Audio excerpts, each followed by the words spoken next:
Halo Smart Parents, bicara tentang hubungan keluarga tidak akan pernah terlepas ya dari yang namanya komunikasi. Bagaimana komunikasi kita di dalam keluarga sangat menentukan sedekat apa hubungan kita antar anggota keluarga. Memang betul sih, saya yakin Smart Parents di sini pasti sudah bisa berkomunikasi dengan anak.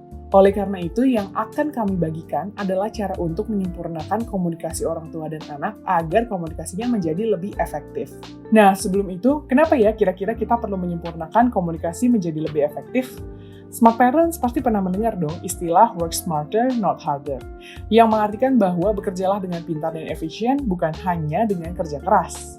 Kita ambil saja contoh untuk seorang anak yang mampu berbicara di depan publik. Mereka perlu melatih setiap hari cara bicaranya mereka.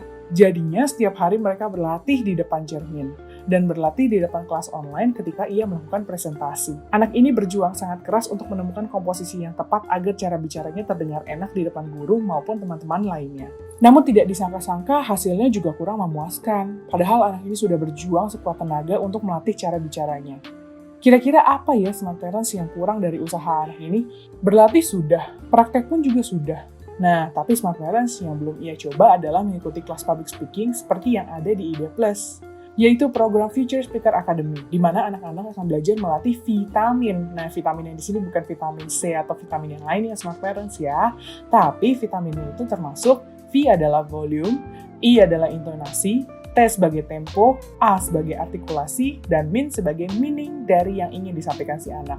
Jadi vitamin ini sangat berguna untuk anak melatih cara public speaking mereka. Dan ketika anak mengikuti kelas public speaking, anak bukan saja praktek, namun juga terfasilitasi dengan baik agar kelak ke depannya ia mampu membawa dirinya dengan baik di dunia luar. Itu salah satu contoh untuk bekerja secara pintar dan efisien, sehingga satu waktu yang bersamaan, anak tidak melewati golden time mereka untuk mempelajari sesuatu.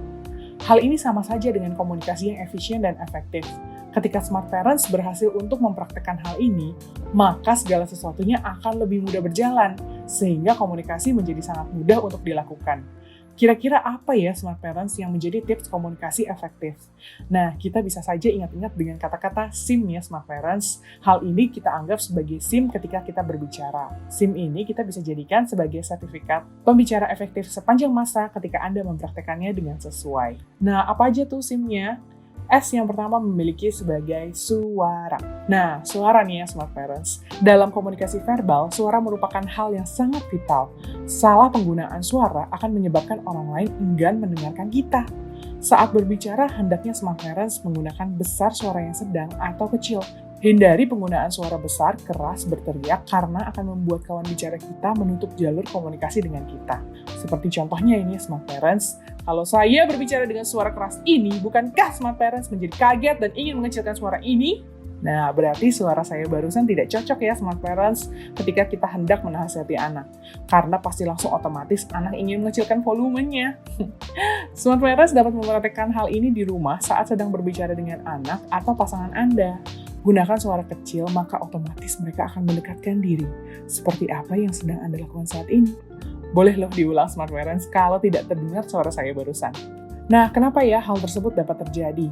Alasannya sangat sederhana Smart Parents. Antara mereka penasaran dengan apa yang kita sampaikan atau tidak terdengar saja.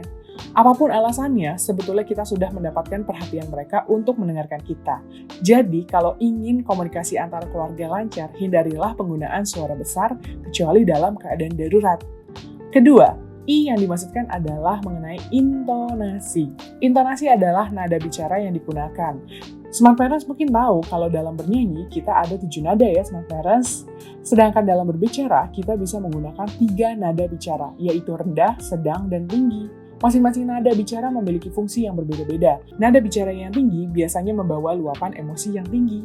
Seperti yang kita tahu ya Smart Parents bahwa emosi adalah perasaan. Sehingga emosi tinggi bukan hanya bicara tentang marah, tetapi juga senang, sedih, dan perasaan lainnya.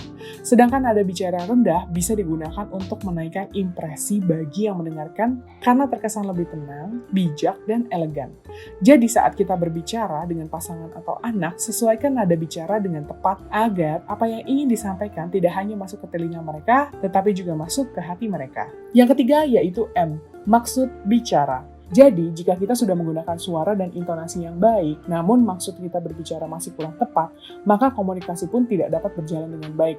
Contoh maksudnya adalah menyindir, membuli, merendahkan, memojokkan, dan maksud-maksud lain yang dapat membuat orang menjadi tidak nyaman untuk mendengarnya. Begitu juga sebaliknya, jika maksud kita berbicara sudah baik, maka pastikan kita menggunakan suara dan intonasi yang tepat. Jika tidak, maka maksud yang disampaikan bisa disalahartikan oleh pendengar tuh Smart Parents. Contohnya nih ya Smart Parents, silahkan Smart Parents untuk mendengarkan hal ini dengan seksama. Aku sayang kamu. Perbedaan intonasi yang dipakai, meskipun kalimat yang disampaikan itu memiliki makna tertentu, nyatanya dapat disalahartikan jika penggunaan intonasinya kurang tepat.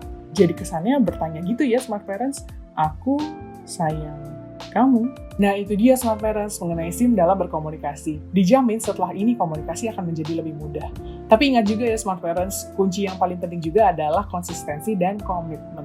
Jadi dalam segala sesuatu hal, hendaknya Smart Parents dapat menjaga SIM ini dimanapun dalam situasi yang sesuai. Nah, tapi kalau misalnya Smart Parents merasa hal ini bagus banget nih Kak untuk diajarkan ke anak-anak, tapi saya sendiri masih bingung untuk mengajarkannya mereka bagaimana caranya. Tenang saja Smart Parents, untuk hal ini kita perlu bekerja pintar dan efisien.